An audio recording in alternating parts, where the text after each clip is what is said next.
BMKG Provinsi Jambi memantau adanya 20 titik panas di wilayah rawan karhutla. KPU Kota Jambi tengah persiapkan daftar pemilih sementara hasil perbaikan untuk DPT Pemilu 2024. Tim tabur Kejaksaan eksekusi DPO penyimpangan dana BUMDes Senapu Jaya bersama.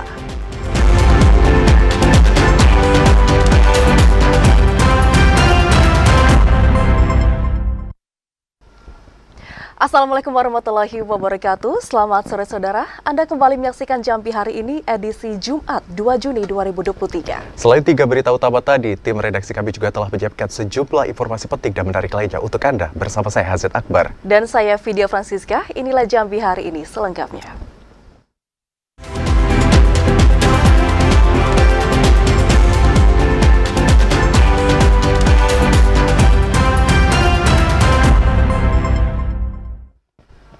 Ya saudara, mengawali Jambi hari ini, hingga Mei 2023, 20 titik panas terpantau di wilayah Kabupaten Sarulagun.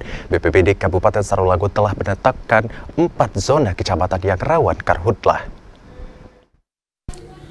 Dari 20 titik panas yang terjadi sejak awal Januari hingga akhir Mei 2023, 3 titik panas diantaranya terjadi dalam 1 pekan terakhir. 3 titik panas itu terjadi di wilayah Desa Lindung dan wilayah Kecamatan Cerminan Gedang. Puluhan titik panas yang terjadi itu terpantau satelit Terra dan Aqua BMKG Provinsi Jambi. Kepala Pelaksana BPBD Kabupaten Sarulagun Salahuddin Nopri mengatakan, meski Kabupaten Sarulagun dalam 2 pekan terakhir masih diguyur hujan, namun titik panas masih terpantau di sejumlah wilayah. Jika dibandingkan tahun sebelumnya, jumlah titik panas yang terjadi di periode yang sama mengalami peningkatan. Peningkatan itu disebabkan musim kemarau pada tahun ini yang merupakan siklus musim kemarau 5 tahunan dengan cuaca yang sangat ekstrim. Hari ini kosong, kemarin ada 3 titik hotspot, itu Lidung, Ladang Panjang, Mati Lapan. Untuk saat ini kita dari Januari sampai sekarang, sampai akhir Mei ini kita sudah 20 titik hotspot. Salahuddin Nopri menambahkan, meski pemerintah Provinsi Jambi sudah menetapkan status siaga karhutla tahun 2023, namun pemerintah Kabupaten Sarulagun hingga saat ini belum menetapkan status karhutla. Penetapan status karhutla harus dilakukan dalam rapat koordinasi antar lintas sektoral. Edi Kusnadi, TVRI Jambi melaporkan. Sementara itu, saudara, BPBD Kabupaten Batanghari telah melakukan persiapan pencegahan untuk kebakaran hutan dan lahan. Sebanyak 50 orang petugas telah diterjunkan untuk memetakan titik rawan karhutla ini. Antisipasi karhutla terus dilakukan BPBD Batanghari untuk memaksimalkan kiat pencegahan. Selain TNI Polri, BPBD juga bekerja sama dengan Manggala Agni untuk memantau sekaligus memetakan titik rawan karhutla. Kepala Pelaksana BPBD Batanghari, Baby Andihara mengatakan pihaknya telah menurunkan 50 petugas yang akan menyisir wilayah di 8 kecamatan. Seluruh petugas itu akan memetakan titik rawan karhutla dan memastikan tidak ada upaya pembakaran lahan oleh masyarakat sekitar. Tak hanya itu, BPBD juga telah berkoordinasi dengan perusahaan yang ada untuk berkontribusi mempersiapkan sejumlah peralatan pemadam kebakaran. Upaya itu dilakukan untuk mengatasi kebakaran lahan di lahan masyarakat yang wilayahnya terjangkau. Jadi kami nanti akan bekerja sama dengan TNI Polri dan instansi yang terkait untuk melaksanakan patroli untuk hotspot yang ada di Kabupaten Batanghari. Nanti kita kerjasama juga dengan Manggala Agni untuk menentukan hotspot yang mana yang rawan. Baby Andihara menambahkan, meski saat ini belum dapat memastikan titik rawan karhutla, namun BPBD Batanghari memprediksi seluruh wilayah kecamatan berpotensi terjadi karhutla. Adi Juniawan, TVRI Jambi melaporkan. Ya saudara, tim Satgas Karhutla Provinsi Jambi menyiagakan 800 personel gabungan. Personel itu nantinya akan disebar di 80 pos di kabupaten kota yang menjadi titik rawan terjadinya kebakaran hutan dan lahan di Provinsi Jambi. Untuk mengantisipasi terjadinya kebakaran hutan dan lahan saat puncak musim kemarau, tim Satgas Karhutla Provinsi Jambi menyiagakan 800 personel gabungan. Seluruh personel itu akan disiagakan hingga 3 bulan ke depan di lokasi titik rawan terjadinya kebakaran hutan dan lahan. Selain menerjunkan ratusan personel, tim Satgas Karhutla juga menambah jumlah pos penjagaan selama operasi berlangsung. Pos itu ditambah dari yang sebelumnya hanya 8 pos menjadi 80 pos penjagaan. Dan Rem 042 Garuda Putih, Brigjen TNI Supriyono mengatakan, siaga itu dilakukan untuk mengantisipasi kembali terjadinya kebakaran hutan dan lahan di Provinsi Jambi. Selain menyiagakan ratusan personel, tim Satgas Karhutla juga menyiagakan sejumlah sarana dan prasarana selama operasi ini berlangsung. Dan kami sudah membuat skema baru. Semula hanya 8 pos, kita kembangkan jadi 50 pos. Kita membutuhkan sekitar 400 orang untuk masuk lagi posisi selama 3 bulan. BMKG Jambi memprediksi curah hujan pada musim kemarau tahun ini akan jauh menurun dibandingkan 2 tahun terakhir. Menurunnya curah hujan itu mengakibatkan potensi kebakaran hutan dan lahan lebih rentan terjadi. Masyarakat dan perusahaan diimbau untuk tetap waspada dan tidak memperluas lahan dengan cara dibakar. Ashar TVRI Jambi melaporkan. Sementara pemerintah Kabupaten Tebo, saudara, saat ini menyiapkan 500 orang personel gabungan dalam upaya pencegahan kebakaran hutan dan lahan. Karena saat ini status siaga Karhutla di Kabupaten Tebo akan berlangsung hingga bulan September mendatang. Pemerintah Kabupaten Tebo menggelar apel pasukan siaga darurat penanganan bencana kekeringan dan karhutla di lapangan XMTQ Kabupaten Bungo. Apel dipimpin Kapolres Tebo AKBP Fitria Mega, dihadiri kepala organisasi perangkat daerah dan instansi vertikal lainnya. Kapolres Tebo AKBP Fitria Mega mengatakan, dalam upaya pencegahan kebakaran hutan dan lahan, ada sekitar ratusan personil gabungan, diantaranya TNI Polri, BPBD Kabupaten Tebo, dan Manggala Agni, serta perusahaan yang ada di Kabupaten Tebo dikerahkan. Selain itu, untuk status siaga karhutla dimulai dari bulan Mei hingga September mendatang. Status ini bisa saja diperpanjang jika nantinya cuaca di Kabupaten Tebo masih kering, sesuai perakiraan cuaca dari Badan Meteorologi Klimatologi Geofisika atau BMKG Jambi. Sementara ini ada kurang lebih 500 gabungan ya, personel gabungan TNI, Polri, dari BPBD, kemudian dari Manggala Agni. Pelaksana tugas Kalak BPBD Kabupaten Tebo, Nafri Junaidi mengaku ada 6 perusahaan di Kabupaten Tebo yang turut membantu memadamkan karhutla nantinya, mulai dari peralatan dan juga personil. 6 perusahaan, mereka sudah membentuk, tapi aktifnya mereka mulai bulan Juni. Kalau peralatan rata-rata perusahaan sudah melengkapi. Beberapa perusahaan yang terlibat pencegahan karhutla diantaranya TMA, LAJ, WKS Distrik 8, ABT, Wana Mukti Wasesa, dan SKU. Intizam TVRI Jambi melaporkan. Ya saudara, polusi atau pencemaran udara masih menjadi persoalan yang masih sulit diatasi. Salah satu upaya dapat mengurangi pencemaran udara yakni pelestarikan lingkungan dan reboisasi. Polusi atau pencemaran udara masih menjadi persoalan yang sulit diatasi. Polusi udara di Provinsi Jambi semakin hari menunjukkan kondisi yang tidak sehat. Hal itu disebabkan tutupan hutan yang terus berkurang setiap tahunnya. Dari catatan Komunitas Konservasi Indonesia, KKI Warsi Jambi, sisa tutupan hutan Provinsi Jambi tinggal 30% atau 920.000 hektar dari luasan lahan di Provinsi Jambi. Kondisi itu membuat kualitas udara semakin tidak sehat karena pohon tidak mampu menyerap karbon dioksida dari kendaraan maupun pabrik. Direktur KKI Warsi Jambi, Adi Junaidi mengatakan, selain meningkatnya jumlah kendaraan dan pabrik industri, kebakaran hutan dan lahan atau karhutla juga menjadi salah satu penyebab terjadinya pencemaran udara. Selain dapat diminimalisir dengan melestarikan alam dan hutan, pencemaran udara juga dapat dicegah dengan adanya kesadaran masyarakat untuk tidak membuka lahan dengan cara dibakar.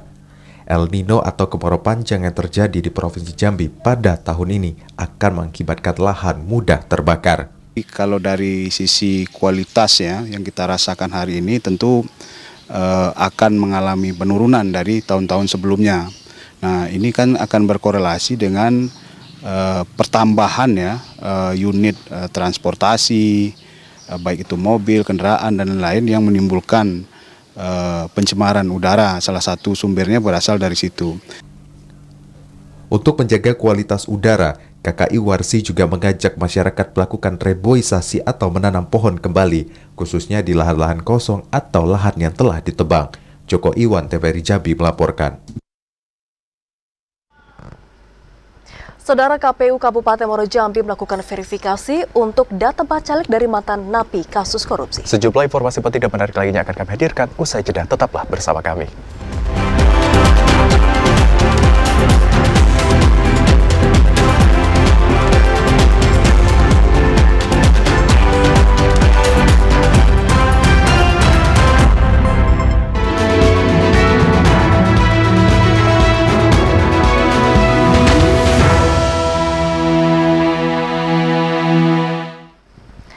Anda kembali bersama kami, Saudara, di Jambi hari ini dalam segmen menuju pemilu 2024.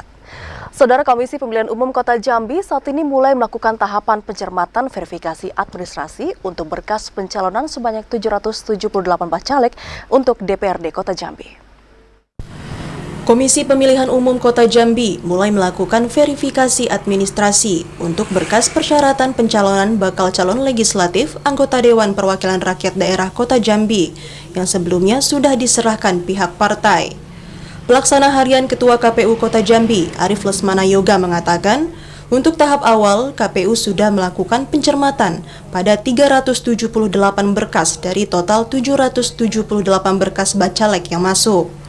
Langkah pencermatan syarat pencalonan ini menjadi upaya awal KPU dalam melakukan penyelesaian verifikasi administrasi bakal calon legislatif yang dilaksanakan sejak tanggal 15 Mei sampai dengan 23 Juni 2023. Arief mengungkapkan berdasarkan langkah awal verifikasi yang dilakukan, pihak KPU belum bisa memastikan berkas bacalek yang tidak memenuhi syarat karena masih dalam tahapan pencermatan.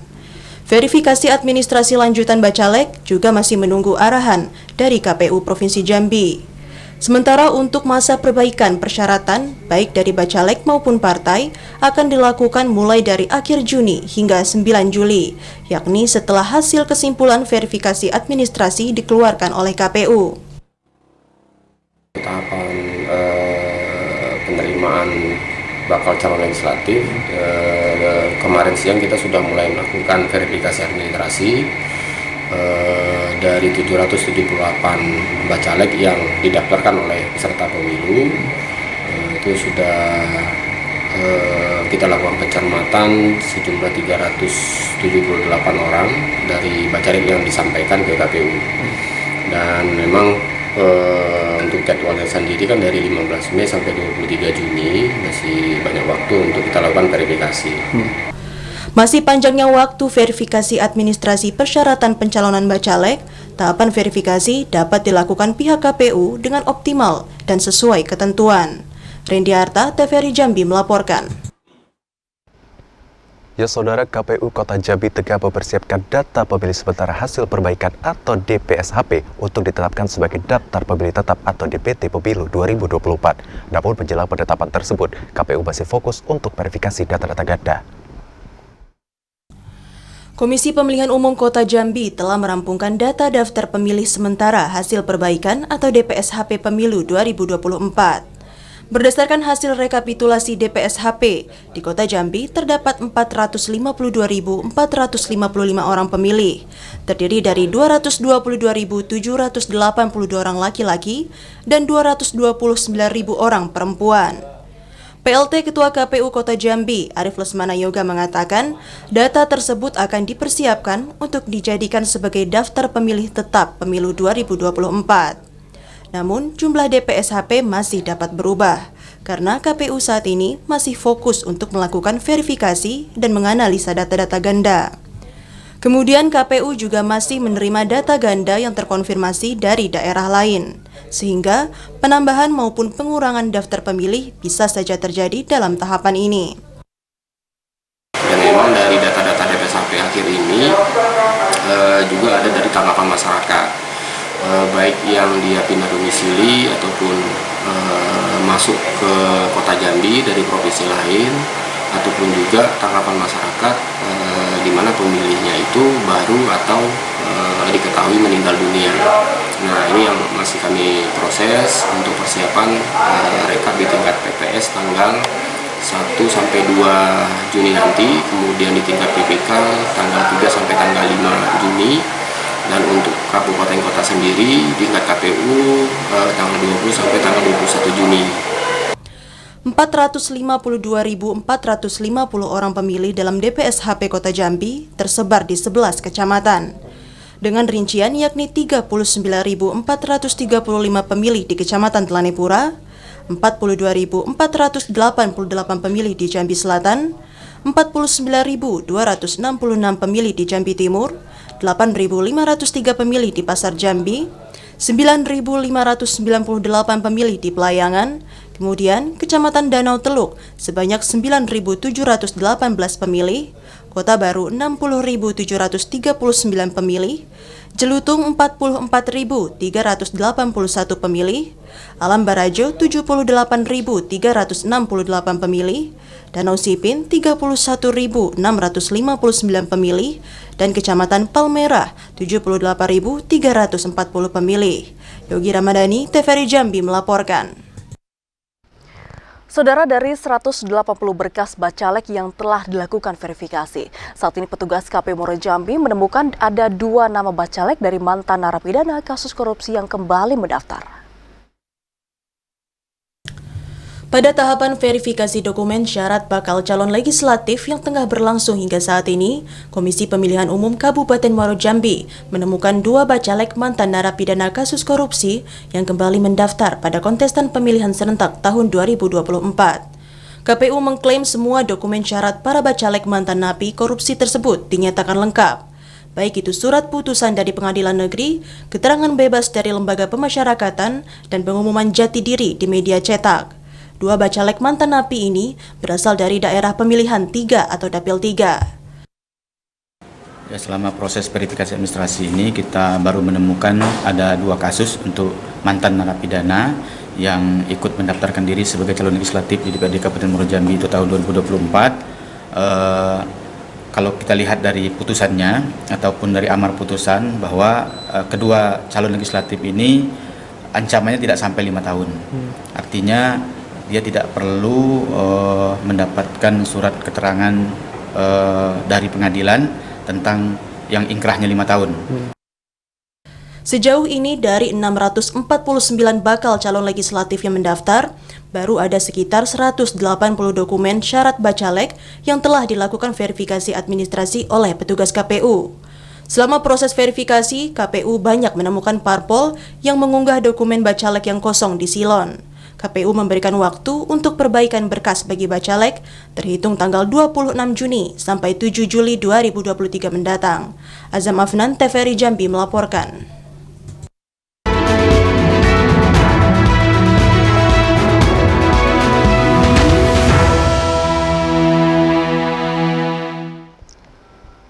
Saudara, hingga akhir Mei 2023, kasus kekerasan dalam rumah tangga di Kabupaten Batanghari mencapai 11 kasus. Kurangnya perhatian orang tua serta tingkat ekonomi yang lemah menjadi faktor utama munculnya kasus KDRT.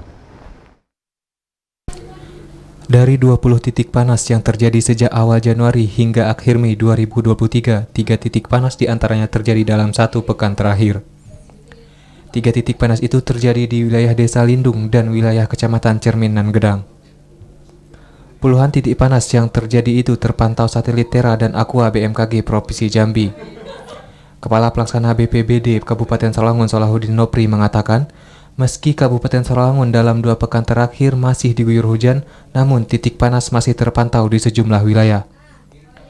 Jika dibandingkan tahun sebelumnya, jumlah titik panas yang terjadi di periode yang sama mengalami peningkatan. Peningkatan itu disebabkan musim kemarau pada tahun ini yang merupakan siklus musim kemarau 5 tahunan dengan cuaca yang sangat ekstrim. Hari ini kosong, kemarin ada 3 titik hotspot, itu Lidung, Ladang Panjang, Macin Lapas. Untuk saat ini kita dari Januari sampai sekarang, sampai akhir Mei ini kita sudah 20 titik hotspot. Solahuddin Nopri menambahkan, meski pemerintah Provinsi Jambi sudah menetapkan status siaga karhutla tahun 2023, namun pemerintah Kabupaten Sarolangun hingga saat ini belum menetapkan status karhutla. Penetapan status karhutla harus dilakukan dalam rapat koordinasi antar lintas sektoral. Edi Kusnadi, TVRI Jambi melaporkan.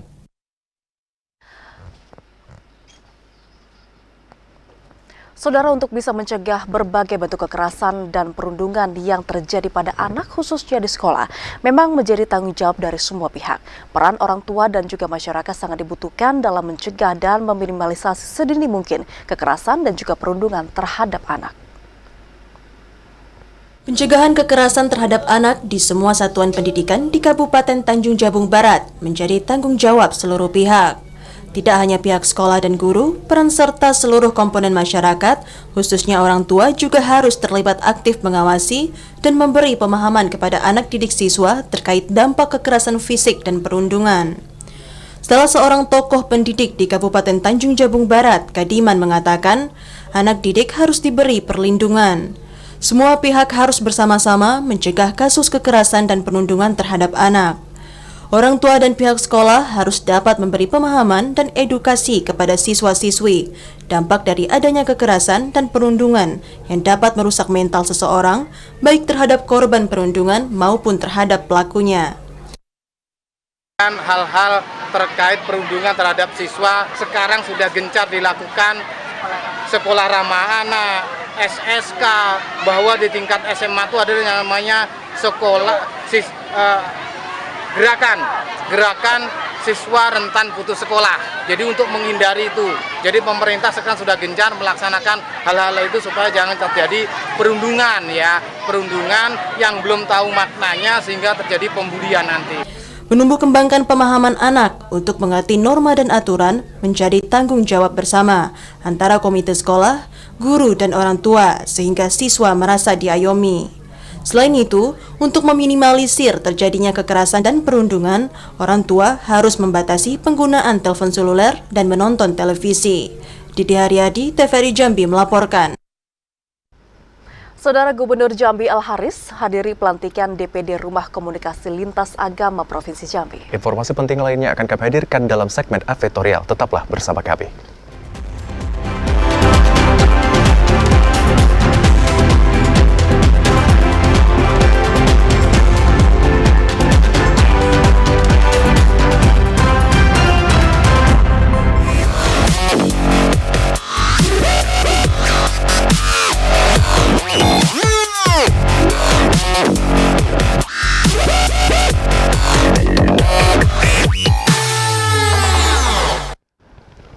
Terima kasih saudara, Anda masih menyaksikan Jambi hari ini dalam segmen Advertorial.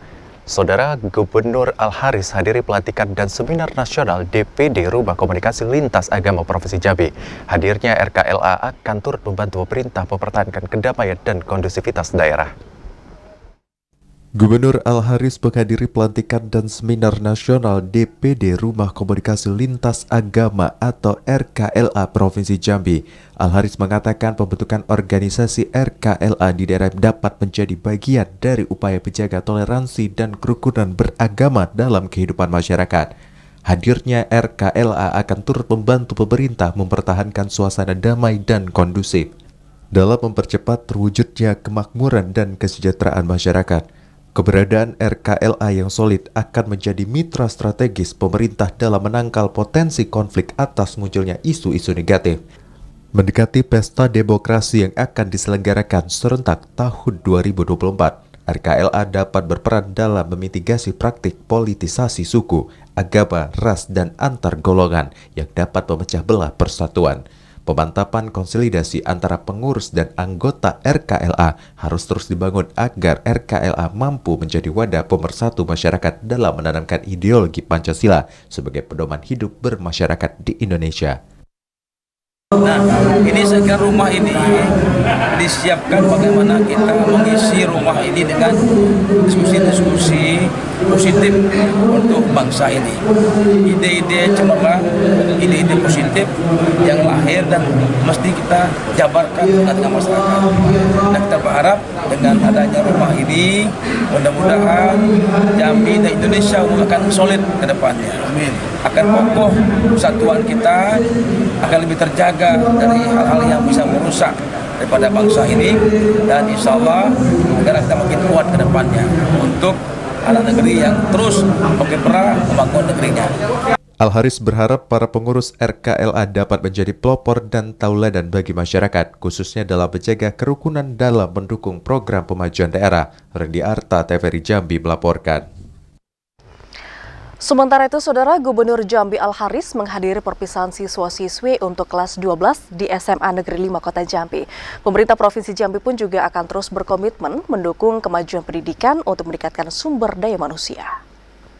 Pemerintah Provinsi Jambi terus berkomitmen untuk mewujudkan pendidikan yang berkualitas dalam upaya mendorong percepatan pembangunan daerah. Langkah ini sesuai dengan misi ketiga Jambi Mantap yang termuat dalam Rencana Pembangunan Jangka Menengah Daerah Provinsi Jambi tahun 2021-2026, khususnya dalam memantapkan kualitas sumber daya manusia dan memastikan hadirnya ekosistem pendidikan yang berkualitas. Pernyataan itu dikatakan Gubernur Jambi Al-Haris saat menghadiri perpisahan siswa-siswi kelas 12 SMA Negeri 5 Kota Jambi tahun ajaran 2022-2023. Pemajuan pendidikan harus diiringi dengan peningkatan mutu pendidikan di sekolah agar nantinya mampu menghasilkan lulusan yang berkualitas. Upaya peningkatan kualitas guru maupun staf pengajar harus terus dilakukan dalam rangka memastikan terwujudnya metode pendidikan yang mantap di sekolah. SMA 5 tetap eksis terus ya, terus mereka kembangkan pendidikan di SMA tersebut. Jangan lupa kualitasnya makin meningkat setiap tahunnya. Artinya adalah kita berharap kualitas kelulusannya setiap tahun meningkat dari tahun biasanya, sehingga ketika mereka masuk ke pendidikan lebih tinggi, dia bisa masuk perguruan tinggi yang elit ya, FUI misalnya, Gajah Mada ya, Undip. Ini kita harapkan sehingga anak Jambi nanti lulusannya juga lulusan dari perguruan tinggi yang favorit.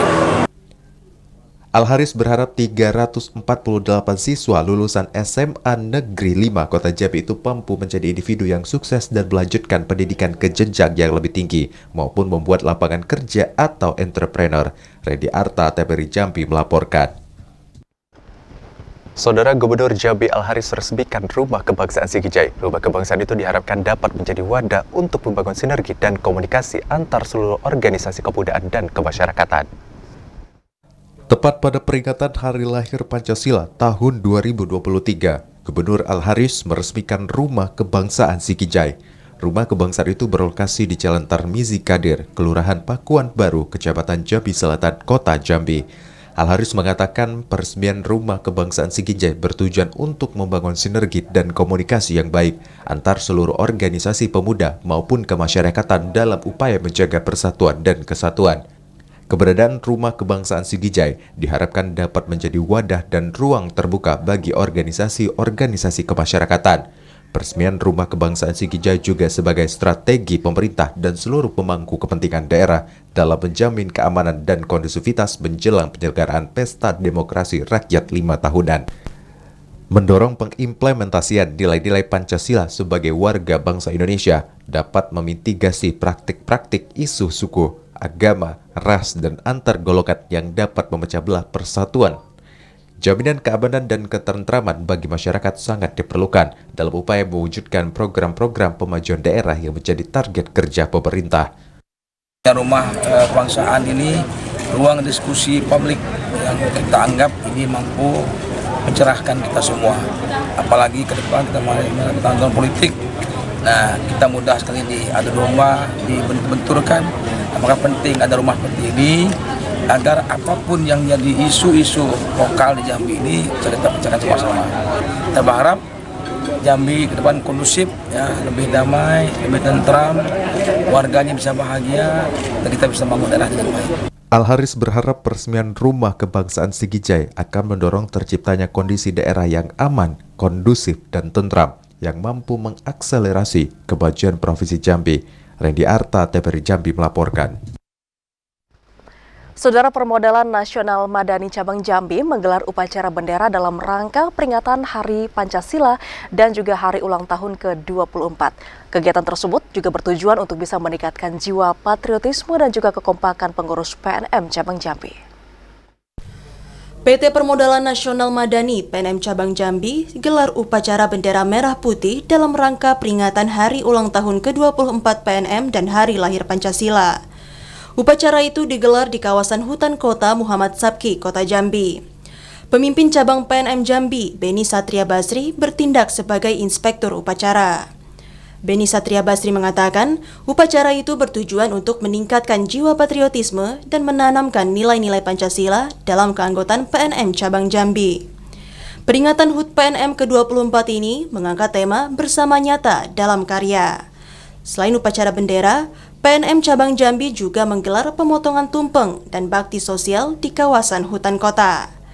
Di usianya yang ke-24, PNM cabang Jambi terus berupaya mensejahterakan masyarakat Provinsi Jambi dengan pemberian modal kepada pelaku usaha mikro kecil menengah. Hal itu sesuai dengan visi misi, yakni membantu masyarakat dan meningkatkan perekonomian. Ulang tahun PNM yang ke-24 sekaligus momentum yang sangat penting bagi negara kita, hari lahirnya Pancasila. Kegiatan ini bertujuan kami kembali internalisasi nilai-nilai Pancasila dalam kehidupan dan pekerjaan di PNM. Kami juga mengucapkan rasa syukur yang besar kehadirat Allah Subhanahu wa taala.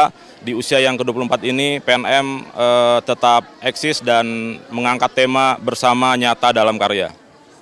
Harapannya di tahun ke depan PNM tetap eksis, memberikan pembiayaan dan pemberdayaan kepada masyarakat prasejahtera, pelaku usaha mikro, kecil, dan menengah, sehingga memberikan dampak peningkatan terhadap ekonomi baik di Provinsi Jambi khususnya maupun secara nasional. Beni Satria Basri berharap dengan bertambahnya usia, PNM dapat membangun semangat baru dan kolaborasi saling mendukung untuk tujuan bersama, sehingga PNM cabang Jambi dapat terus memberikan yang terbaik untuk masyarakat. Joko Adli, TVRI Jambi melaporkan. Saudara Bupati Masyuri beserta jajaran hadiri pembukaan MTQ ke-8 tingkat Kecamatan Bungodadi. MTQ ini diikuti 5 dusun dalam Kecamatan Bungodadi dengan jumlah peserta sekitar 300 kafilah, termasuk ofisial. MTQ ke-8 tingkat Kecamatan Bungodani tahun 2023 resmi dibuka oleh Bupati Bungo Masyuri.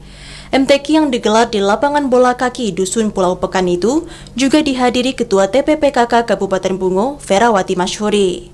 Bupati Bungo Masyuri mengatakan, pelaksanaan MTQ telah menjadi tradisi di tengah-tengah kehidupan masyarakat Kabupaten Bungo yang dilaksanakan setiap tahunnya.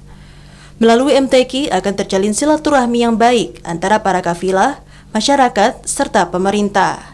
Selain itu, pelaksanaan MTQ juga bertujuan untuk melahirkan bibit-bibit kafilah terbaik serta menumbuhkan generasi muda yang cinta terhadap Al-Quran. Malam hari ini kita bersama-sama hadir di Dusun Pulau Pekan ini, Kecamatan Bungodani dalam acara pembukaan Musobaqah Tilawatil Quran tingkat Kecamatan Bungodani. Perlu tadi kami koreksi bahwa ini kegiatan malam hari ini adalah malam yang ke-14. Ada 3 kecamatan lagi yang akan menyelenggarakan Musobaqah Tilawatil Quran tingkat kecamatan, Tanah Sepenggal, kemudian Jujuhan Ilir dan Pelepat Ilir. Nah, pertama kami menyampaikan ucapan selamat pada Kecamatan Bungodani menyelenggarakan Musobaqah Tilawatil Quran ini. Kemudian mudah-mudahan kegiatan ini berjalan dengan baik, aman, lancar, dan juga menghasilkan nanti para kori-kori kita yang bisa berlaga di tingkat kabupaten. MTQ ke-8 tahun 2023 ini diikuti 5 dusun dalam Kecamatan Bungodani dengan jumlah peserta lebih kurang 300 kafilah termasuk ofisial. Pembukaan MTQ ini ditandai dengan pemukulan beduk oleh Camat Bungodani, tafsir, serta diisi penampilan tari dan atraksi lainnya yang melibatkan puluhan siswa-siswi. Mukriandi, TVRI Jambi melaporkan. Saudara, Provinsi Jambi akhirnya mendapatkan tambahan sebanyak 161 kuota jemaah haji dari Arab Saudi. Informasi penting lainnya akan kami hadirkan di segmen Info Haji. Saat lagi tetaplah bersama kami.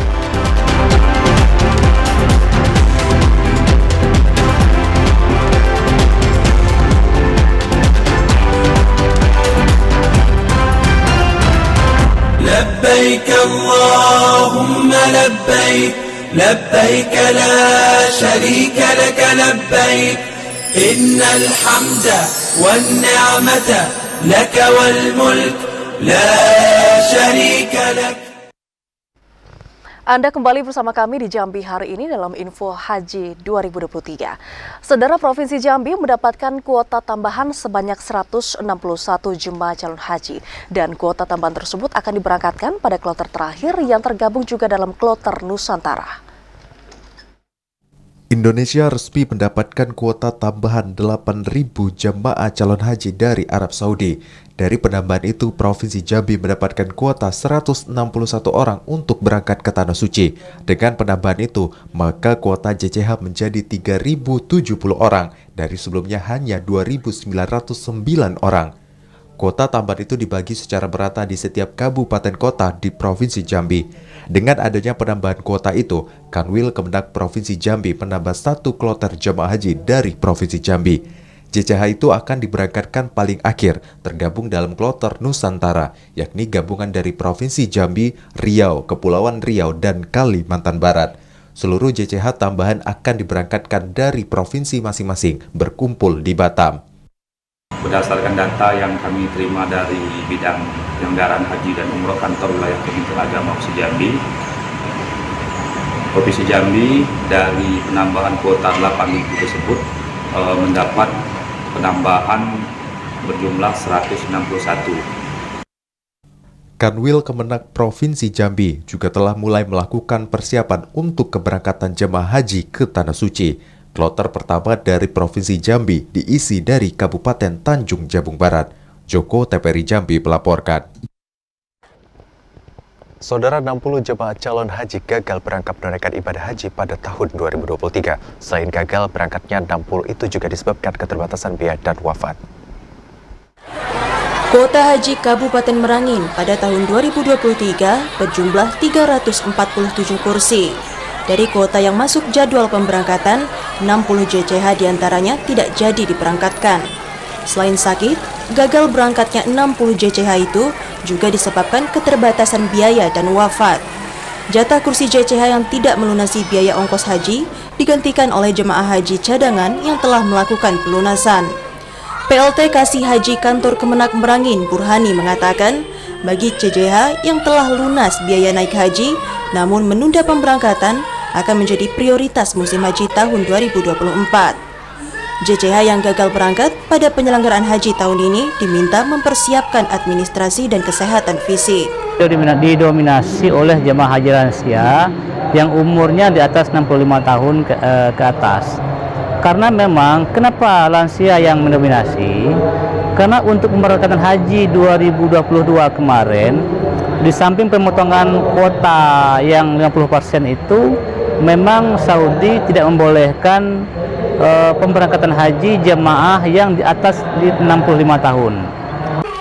347 JCH dari Kabupaten Merangin itu terdiri dari 168 laki-laki dan 179 perempuan. JCH Kabupaten Merangin akan diberangkatkan dalam 2 kloter, yakni kloter 20 dan 21. Kloter 20 mencapai 167 JCH, berangkat pada 8 Juni 2023. Dan kloter 21, 180 JCH, akan berangkat pada 9 Juni 2023. JCH termuda berusia 18 tahun, dan JCH tertua berusia 84 tahun. Ramadan Cerbita Kasa, TVRI Jambi melaporkan. لبيك اللهم لبيك لبيك لا شريك لك لبيك إن الحمد والنعمة لك والملك لا شريك لك. Kita ke sorotan lainnya, Saudara. 3 anggota DPRD Kabupaten Kerinci dihadirkan sebagai saksi dalam kasus korupsi tunjangan perumahan DPRD Kabupaten Kerinci. Salah satunya adalah Yuldi Herman, Wakil Ketua DPRD. Rumahnya menjadi objek penilaian dari KJPP. Kasus korupsi tunjangan perumahan dengan total nilai kerugian mencapai 4,9 miliar rupiah kembali dipersidangkan di Pengadilan Negeri Jambi. Pada sidang lanjutan kali ini, Jaksa Penuntut Umum menghadirkan 3 orang anggota DPRD Kerinci. Di antaranya Wakil Ketua DPRD Kerinci, Yuldi Herman, dimintai keterangan untuk terdakwa Adli, Beni Ismarta, dan Loli Karantina.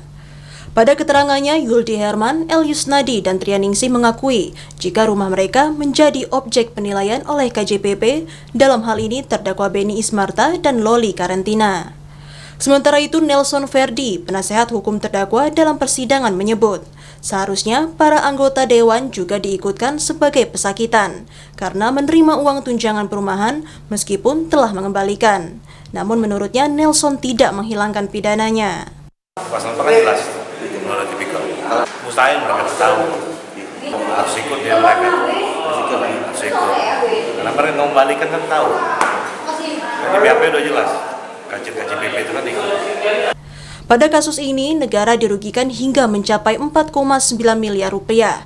Ketiga terdakwa, Loli Karantina, Adli, dan Beni Ismarta, didakwa dengan Pasal 2 Ayat 1 Undang-Undang Republik Indonesia tentang Pemberantasan Korupsi, Subsidiar Pasal 3 Undang-Undang Tindak Pidana Korupsi. Ashar TVRI Jambi melaporkan. Saudara, tim tabur Kejaksaan Eksekusi DPO penyimpangan dana BUMDes, Muhammad Atik. Muhammad Atik ditetapkan sebagai DPO setelah dilakukan pengejaran sejak Agustus 2022. Tim gabungan tangkap burodan Kejaksaan Agung, Kejaksaan Tinggi Jambi, Kejari Batanghari, dan Capjari Tembesi mengeksekusi Muhammad Atik. Muhammad Atik merupakan DPO kasus dugaan tindak pidana korupsi penyimpangan dana BUMDes Napujaya Bersama pada tahun 2018. Penangkapan itu dilakukan setelah DPO diputus pidana penjara 6 tahun 6 bulan serta membayar uang pengganti 150 juta rupiah sesuai putusan Pengadilan Tipikor nomor 15 PID.Sus TPK 2022 Pengadilan Negeri Jambi pada tanggal 3 Agustus 2022. Saat diamankan, DPO Muhammad Atik bersikap kooperatif sehingga proses pengamanannya berjalan lancar dan diserahkan ke kantor Kejaksaan Negeri Batanghari untuk dilakukan serah terima terpidana. Kejari Batanghari M. Zubair mengatakan Muhammad Atik rencananya akan langsung dieksekusi untuk menjalankan pidana di Lapas Kelas 2 Muaro Bulian. Tindak pidana korupsi dalam pengelolaan dana BUMDes Napujaya Bersama di Desa Kolak Besar. Jadi dana BUMDes itu senilai 262.776.426 itu bersumber dari dana desa Kolak Besar tahun 2018. Sebagaimana diketahui, jika terpidana M. Atik telah menerima dana penyertaan modal sebesar 262 juta rupiah. Namun oleh Direktur BUMDes Napujaya, uang itu diduga dipergunakan untuk kepentingan pribadi, yakni usaha sawit milik terpidana. Ashar TVRI Jambi melaporkan. Kita ke sorotan lainnya, Saudara. Puluhan perwakilan masyarakat Desa Lubuk Mandarsa, pengusaha batubara dan juga pihak pelaksana pekerjaan jalan serta OPD terkait melakukan audiensi bersama PJ Bupati Tebo Aspan. Audiensi tersebut, Saudara, dilakukan untuk bisa mencari solusi terkait aktivitas angkutan batubara yang dianggap menghambat pekerjaan jalan rijek beton Simpang Diam hingga Merlung.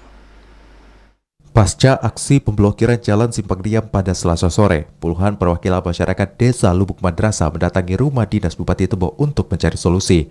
Kepala Desa Lubuk Madrasah Zulpan mengatakan, pemicu aksi dilakukan warganya itu disebabkan beredarnya isu dari kontraktor PT Agung Sendi yang mengeluhkan aktivitas angkutan batubara. Aktivitas angkutan batubara diduga menghambat pekerjaan jalan rigid beton Simpang Diam Merlung. Pihak kontraktor mengancam akan meninggalkan pekerjaan jalan tersebut. Adanya muatan batubara yang melintas dianggap mengganggu pekerjaan jalan. Hari Jumat tanggal 2 Juni 2023 kami akan mengadakan perkumpulan lanjutan, diundang seluruh perusahaan dan pihak terkait menyikapi hal ini.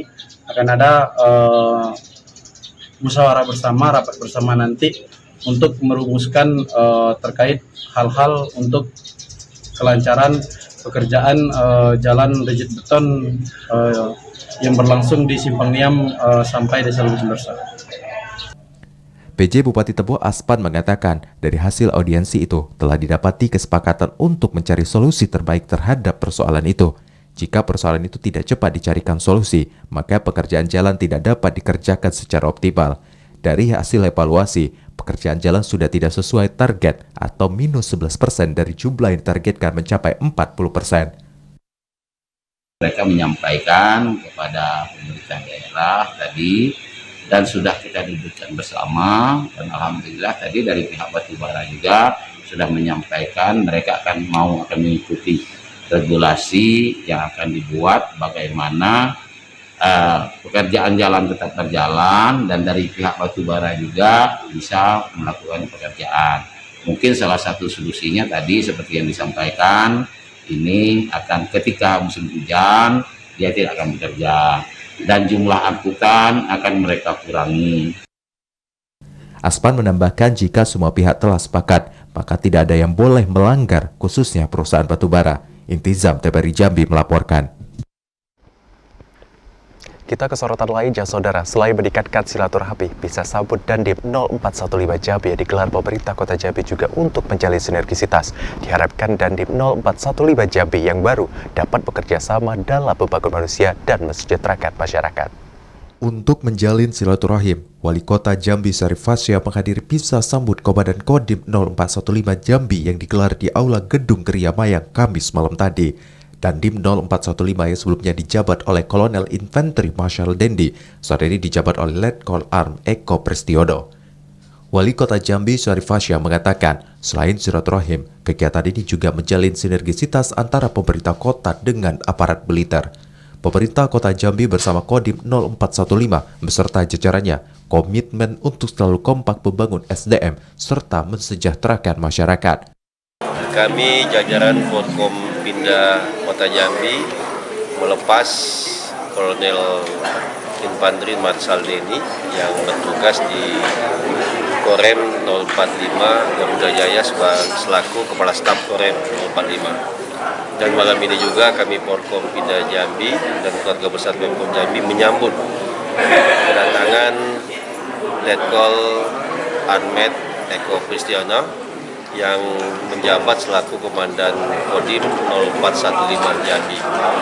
Pada pisau sambut ini, Syarif Fasya memberikan plakat atau kenang-kenangan ke Kolonel Infanteri Marshal Dendi sebagai tanda jasanya dalam membangun Kota Jambi. Yogi Ramadhani, TVRI Jambi melaporkan. Saudara, untuk bisa mempercepat kemajuan teknologi informasi, Pengurus Relawan Teknologi Informasi dan Komunikasi Wilayah Jambi secara resmi menggelar musyawarah wilayah dan juga cabang untuk pembentukan pengurus yang baru. Pengurus Relawan Teknologi Informasi dan Komunikasi Wilayah Jambi secara resmi menggelar musyawarah wilayah dan cabang untuk pembentukan pengurus baru Relawan TIK Provinsi Jambi dan Kota Jambi masa jabatan 2023-2027. Ketua Relawan TIK Wilayah Jambi, Setiawan Assegaf mengatakan, kegiatan tersebut dilakukan untuk membentuk kepengurusan baru Relawan TIK setelah masa jabatan kepengurusan sebelumnya habis pada tahun 2023 ini.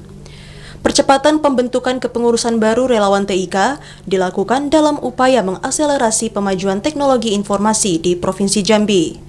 Hadirnya relawan TIK akan membantu kerja pemerintah daerah dalam upaya meningkatkan kemampuan teknologi informasi yang manfaatnya bisa dirasakan secara luas oleh masyarakat. Adapun yang menjadi target kerja pengurus baru terpilih, yakni membentuk kepengurusan relawan TIK di seluruh kabupaten kota. Yang bertujuan untuk membentuk pengurus baru relawan TIK di Provinsi Jambi dan Kota Jambi. Kami berharap semoga pengurus yang baru, siapapun nanti yang terpilih, dapat meneruskan program-program kerja relawan TIK di Provinsi Jambi.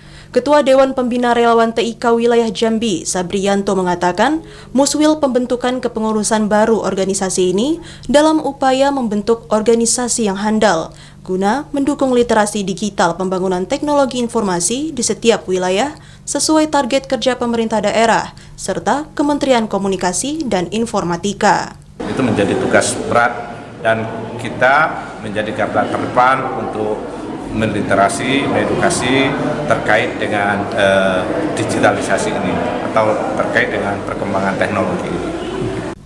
Keberadaan relawan TIK diharapkan mampu menjadi wadah komunikasi dan kerjasama untuk mencerdaskan kehidupan dan meningkatkan kesejahteraan daerah. Randy Arta, TVRI Jambi melaporkan. Saudara, BKKBN Bengkulu menggelar forum koordinasi bersama jurnalis, upaya penanganan stunting melalui media. Informasi selengkapnya saudara kami hadirkan dalam segmen Lintas Andalas sesaat lagi.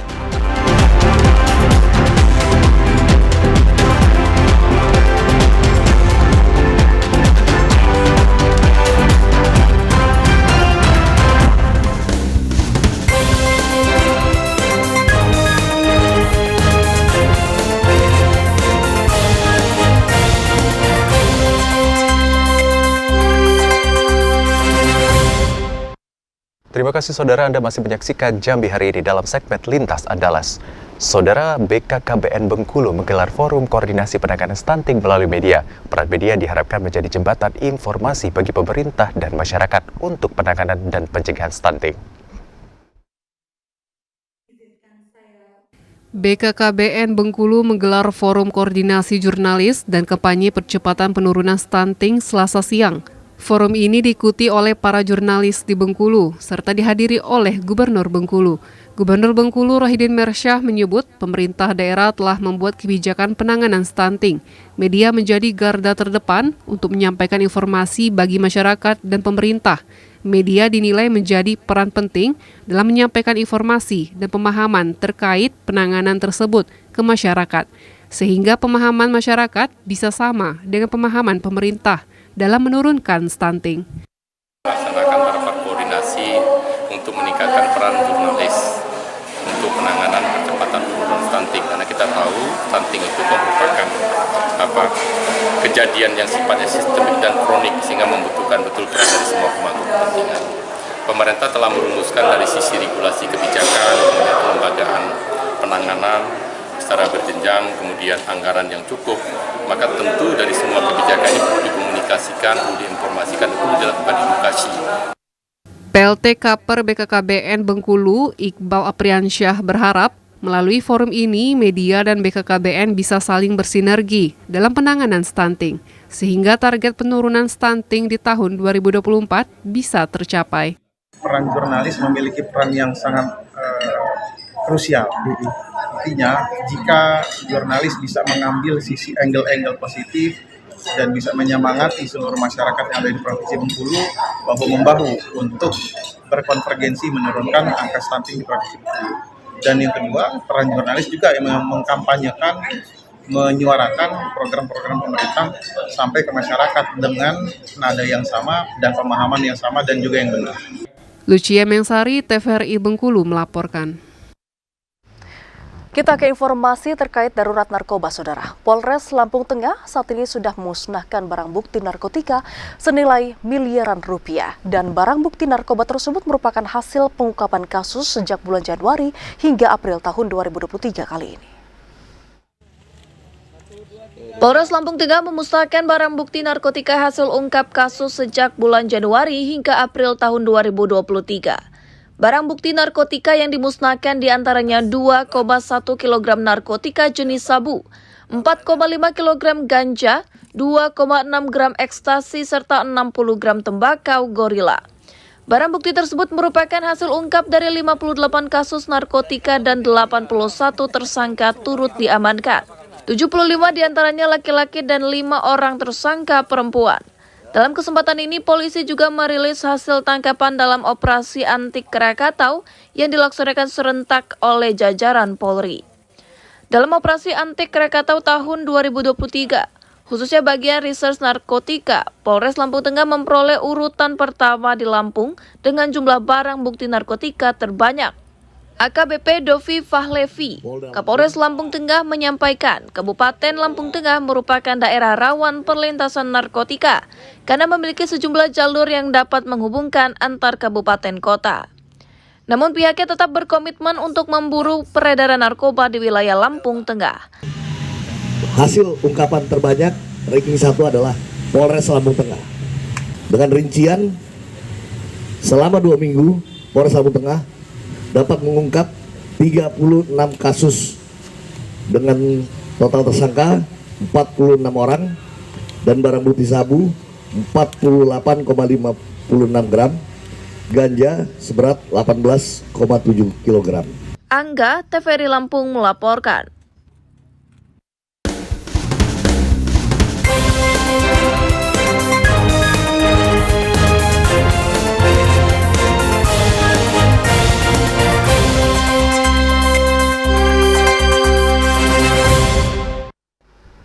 Dan informasi tadi, saudara, sekaligus menutup perjumpaan kita di Jambi hari ini. Terima kasih atas perhatian dan juga kebersamaan Anda.